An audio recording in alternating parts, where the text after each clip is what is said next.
ఇది original documents sir. ఈ original డాక్యుమెంట్స్లో 1932లో అంతా ఇప్పుడు బోయ వన్నంపల్లి హనుమంతప్ప, హనుమంతప్ప ఉరుపు కుంటప్ప అని ఇద్దరు వ్యక్తులు కొన్నారు.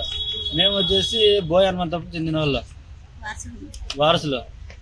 వాళ్ళు ఇప్పుడు ఉప్పురోళ్ళు మిగతా వాళ్ళంతా కుమ్మక్కయ్యి ఇప్పుడు జాయింట్ ఉండేదానికి ఇప్పుడు కురుపు కుంటప్ప వన్నంపల్లి హనుమంతప్ప ఒకే పేరుతో ఉండేదాని వలన వీళ్ళకి అప్పుడు ఏమీ తెలియక వాళ్ళు హనుమంతప్ప ఉండడానికి వీళ్ళకి రాజపూర్వంగా కానీ ఏదే కానీ లేదు. రాజపూర్వంగా ఏమి లేకుండా ఊరికే మేము మా కోట మడి ఇచ్చినాం, కోట ఆర్డర్ మడి వచ్చిందని.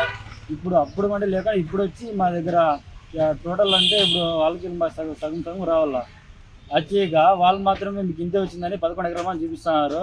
మా టోటల్ రావాల్సిన 26 ఎకరాల 30 సెంట్లు రావాలి సార్. దానికి మీరు న్యాయం చేయాలి. ఇప్పుడు ఎంఆర్ఆఫీస్ దగ్గరికి పోయినాము, మేడం అక్కడ కూడా ఏమంటారంటే కోడదార అయింది, ఈ సంబంధం కోడ దగ్గర చూసుకుంటున్నారు. తెలిసింది కూడా ఫిర్యాదు ఇచ్చినాము, వాళ్ళు కూడా ఏం పట్టించుకోలే. ఇప్పుడు మేము ఎక్కడా తెలియక ఇప్పుడు కలెక్టర్ ఆఫీస్ దగ్గరికి వచ్చినాము.